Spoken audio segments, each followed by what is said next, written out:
think it should be a nice ride, but I'm doing something a little different. I'm loading up extra batteries so that I'll have extra to go as far as I want to go. Like I can probably go, Lord only knows how far I can go, but this is the Ebike Adventure 2 bike.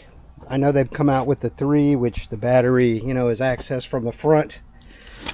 But one thing that I want to point out about this particular bike, and it happened to me and it might not ever happen to you, but I lost my controller. That's this little deal right here. So and when it goes, it just goes out. You lose everything. And if you know anything about e-bikes and what happens when you lose power with an e-bike, it's not like you can ride it like a regular bike. It's like pedaling a brick. It's essentially you lose everything, and you actually are pedaling against the drag of the motor. So it's a bad thing if you're way far away from home and you lose this display. So I have a spare in here. I have a spare that I've kept in here just in case.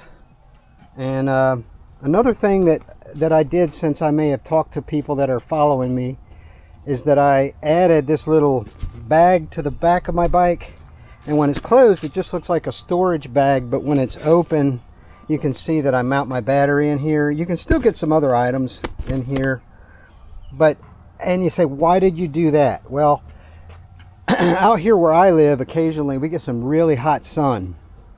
And the one day I was riding this thing and I had that battery, I had that spare battery back there, and I put my hand on it and you could almost fry eggs on that thing. So I thought, you know what, I'm gonna try to do something to keep the sun off of it. Now I'm sure you could probably put some kind of reflective tape, or you know, there's other options that you could go for, but I just decided to do this. I just cut the bottom out of this and I velcroed the rest of it around the bracket, and I slide the bat. It's a little bit precarious to get the battery in, but once you get it in, you're okay. And it locks in. You just have to make sure it's locked. And yes, this is black, so it will kind of absorb some heat too. But believe it or not, it probably takes 15 or 20 F temp off that battery, because the sun, instead of the sun hitting the battery directly, it's hitting this. And so it's a little better situation. So, you know, I'll let you know. I'll let you know how this turns out. But today should be hopefully a nice ride. Always carry a few extra tools with you, bike tools and things, just in case. If you're going on a long ride, I have a little air compressor, you know, in here. I have an inner tube. I haven't decided if I'm going to throw it on. I don't know if it's really necessary, but it might not be a bad idea to throw an inner tube in here just in case, because I'm going to likely be about 40-50 miles from my house minimum today. So yeah, I'll let you guys know.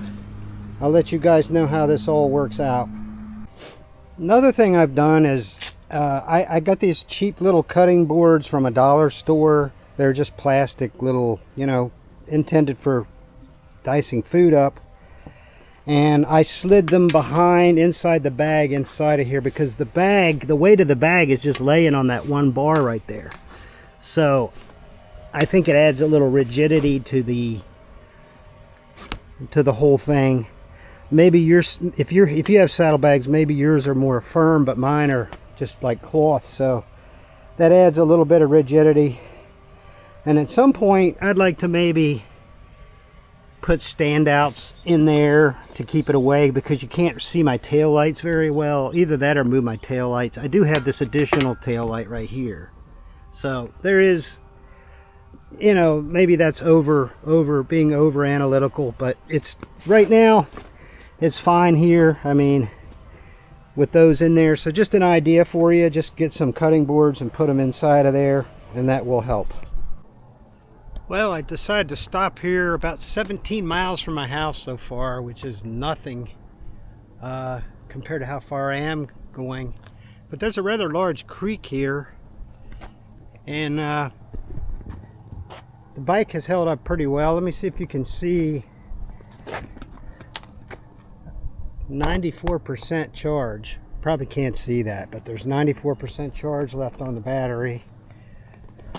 Just a very beautiful view over the side of the bridge here.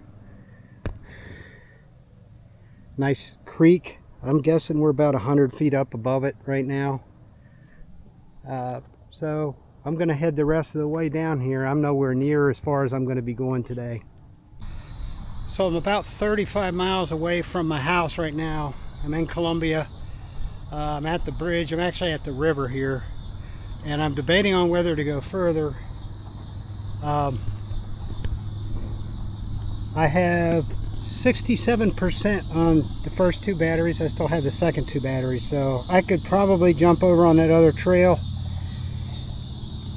The only thing that I wish I had done is brought my wallet, because I can't buy any food.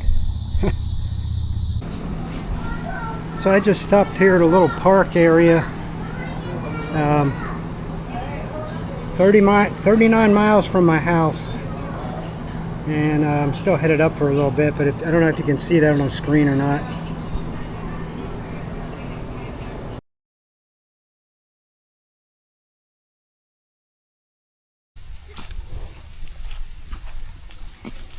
Okay guys, slow down a little bit. There you go.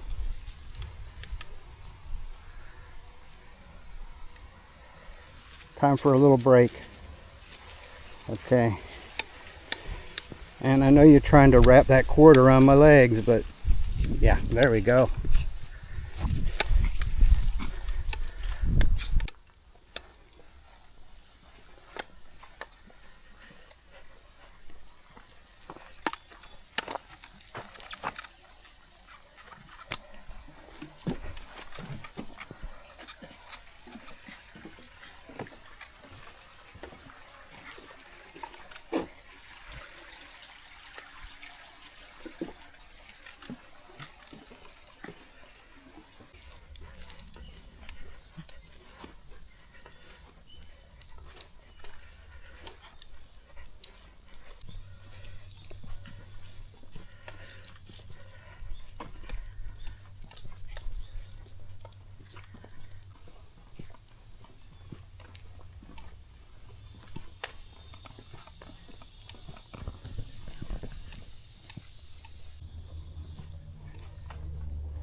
So I'm going to show you somewhat the nature of a Yorkie, at least mine.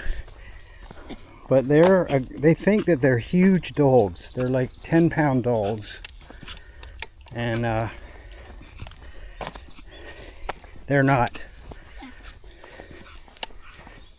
Whenever somebody else with a dog comes along, they get weird.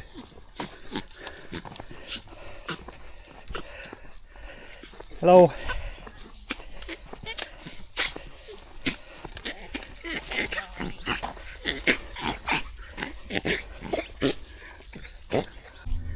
So here we have a wildflower meadow, and these are the lazy Susans, which I have in my front yard, but mine are dead at this point. But these appear to be thriving, possibly more shade. They're shaded by these big trees. And I apologize if I sound winded. I've been kicking it here for a while. So, isn't it beautiful? Look at that. I don't know if you can pick the bright colors up there or not, but man, it's a bright yellow color here. Just a whole field full of these things.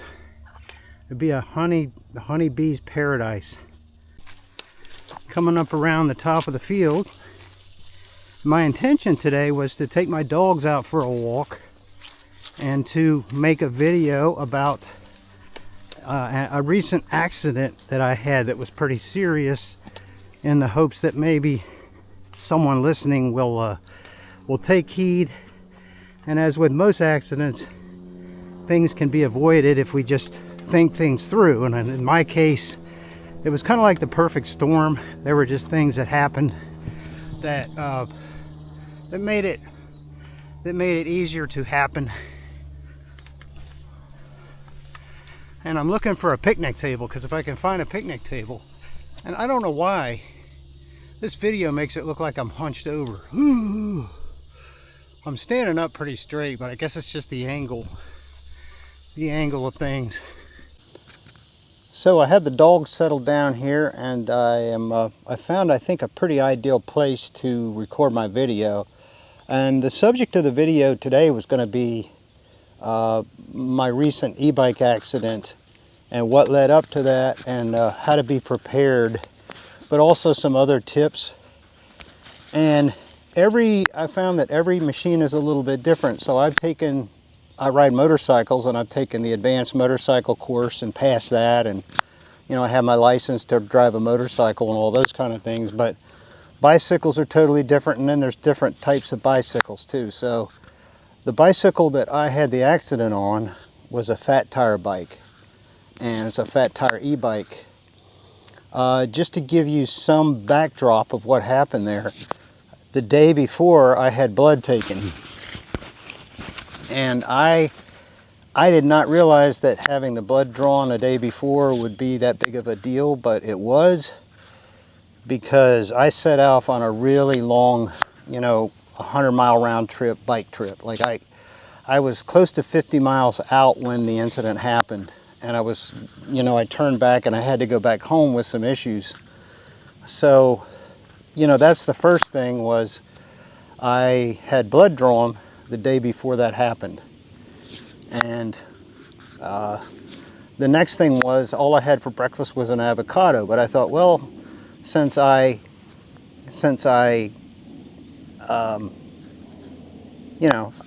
figured that an avocado was okay for breakfast, and I had some supplements and stuff with it, so I figured, hey, that would be absolutely okay. But as it turned out, that was not okay. So combine low food intake, blood draw the day before. I know you guys are going to say, okay, he's crazy. But I still felt fine, and I had taken my supplements, and I had drank plenty of water. And so I set out on this trip, and my intent was to buy food at a local town that was like about halfway. So that was my intent, and I was going to bring some money along and buy some food up there, and then that would have re-energized me. I could have bought more. I drank 3 bottles of water on the way up, but I was out of water. So I got up there and realized I had forgotten my wallet. Like, this is after I was already halfway up there. And so that's the first thing. Like, if you're riding a bike and you think you may want to stop somewhere, I hate to recommend maybe hiding cash somewhere, but it probably isn't a bad idea to keep it on your bike, but just keep it where nobody's going to know where it is. And I didn't tell you that, but I just think it's a good idea, because if I would have had a little bit of money on me somewhere, I could have probably gotten something to eat. But and so I was up there. I had ridden the bike pretty hard. I was, like I said, it was probably close to, I don't know, I'm guessing 40-50 miles from my home on this bike. And it was hot that day. Now today it's beautiful, cool out here. It's about 68 beautiful, just a beautiful day. But a week ago, about last Saturday was when it happened. It was 90 degrees, and it was a little hot, and it was a little humid out. And about 60% of my trip was in the open sun. And so that was another factor.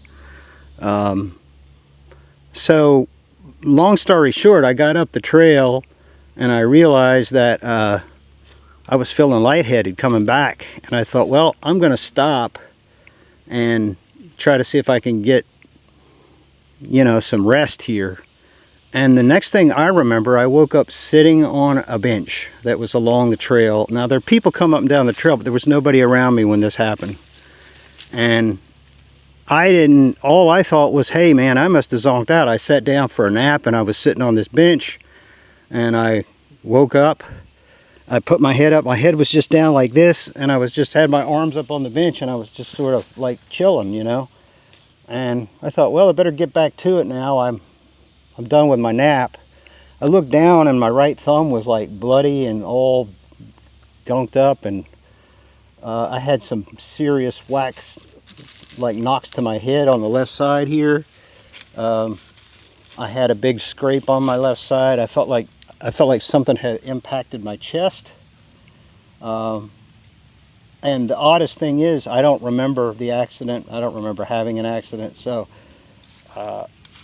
I'm not going to jump to conclusions, but I have never been passed out and walked my bike. The bike was parked right next to the bench, neatly parked. And I was sitting at the bench as if I had walked to the bench. I wasn't carried to the bench. So I want to say it was angelic, because I don't even remember what happened. Like, it must have knocked me completely out. Like, when I fell on the bike from I guess low blood sugar from not eating or whatever it was, it actually bent my bike. That's how extreme this accident was. Like, I ordered a new part, which I'll show the replacement of maybe on an upcoming video. But so I ordered a new part for the bike. The whole front fork bent sideways. And it was a bike trail that was paved, so, you know, obviously the impact would have been more extreme. And I was able to ride the bike back home, but part of the way back, I still felt sick after I woke up, and part of the way back I had to throw up. So I didn't want to pass out again, so I stopped the bike and I laid the bike over on the side of the trail, and I laid by the road and I threw up again. So actually, that was the first time I had thrown up. So taking up where I left off, I called my wife, and she picked me up part of the way coming back, and I was, you know, riding a bike back that was bent up and all that. So here's a couple of tips, just it should be common sense, but I guess if you know, give blood the day before, I would avoid anything like long bike rides or anything like that if you're prone to that. Now, some people might be fine with that, but I would not recommend that. And so I think that was one factor, and just not having any food to eat, and everything just went blank, and I just went out. So I would recommend bringing a first aid kit along, just in case, because, you know, a couple of band-aids would have helped me out a little bit in that case. So I've had a couple of other bike accidents, like just the simple stuff you have when you're getting used to a new bike, you know, just like not holding the brake and falling over. I mean, that was just the first couple of times I rode it, and then after that it was all fine. But and then the one day I had the bike at, of course, I tried to pull a hill once on the bike, and it's, you know, my bike's 80 pounds, and that was a no-no. And the bike fell, I fell, and, you know, I was okay. Luckily, this time nothing was broken when I tipped the bike over. So I was okay in that case, but I would just say to be careful and to ride your bike where it's designed to be ridden. Another lesson learned, like, I recently took the fat tire. I do have a mountain bike, but I took the e-bike out, the fat tire bike out on a mountain bike trail. And this is in the woods here in southeastern Pennsylvania, and it had just rained, and there was maybe, I would say that the mud was at least an inch thick on this trail. And I thought, oh, it'll be no big deal. I have a fat tire bike, you know, and all that. But this trail was pretty challenging. It was intermediate to difficult, and it was like up steep stuff. So long story short, the bike fell, you know, 3 or 4 times. One time it fell on me. And when you fall on a bike trail out like that, you're not falling level. I'm falling down a hill, you know, and all my stuff's rolling down the hill, you know, and everything. So number one, don't take a bike trail after it just rained if you're, you know, use the right bike. So these things should be obvious, but I mean, and I'm sure people have taken, because a fat tire bike is kind of made, it depends on the trail. It could do a mountain bike trail, but generally speaking, I don't think that it's ideal. So yeah, mountain bikes for mountain bike trails, fat tire bikes mainly for like more intermediate type trails, which there's lots of those around. And just exercising some safety, making sure that you get plenty of hydration and plenty of food in your body. So that's all I can think of for now. Just be careful if you give blood the next day. And if you're going out on some kind of an excursion, just keep a little bit a battery keep a first aid kit, and keep you know, the stuff that you might need just in case you crack up on the bike or something happens. Wear a bike helmet. What else can I think of now? I guess that's about it for now. I don't really know what else. You know, a lot of it is just common sense. Like, the one other thing I'll bring up before I stop is that my particular bike has been known to have a display failure.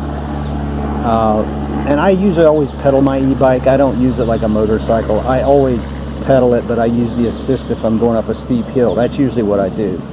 But the thing about my particular e-bike, and I don't know if all e-bikes are this way, but if you lose power for any reason, you're pedaling against a resistance because that motor is fighting you. So it's like the opposite of assist. It's like dragging. And a couple of times I've lost the display, and when the display goes on my bike, everything goes.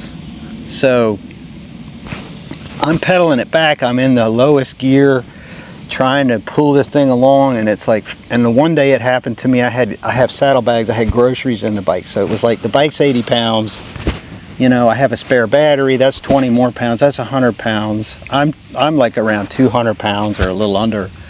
And yeah, so there was a lot of weight there, you know, in addition to what to cause things to happen. So it's a little more to consider. So I've started carrying a spare display along just to have, just in case there's an issue.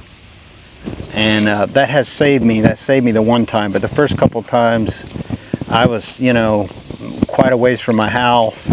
I'm loaded down, the display goes out. I'm like, oh my God, now what, you know? And I guess I could have parked it and called my wife, but I just drove the thing home. So anyway, this has been Tim, and I hope that maybe some of this can help someone, and I'll talk to you later.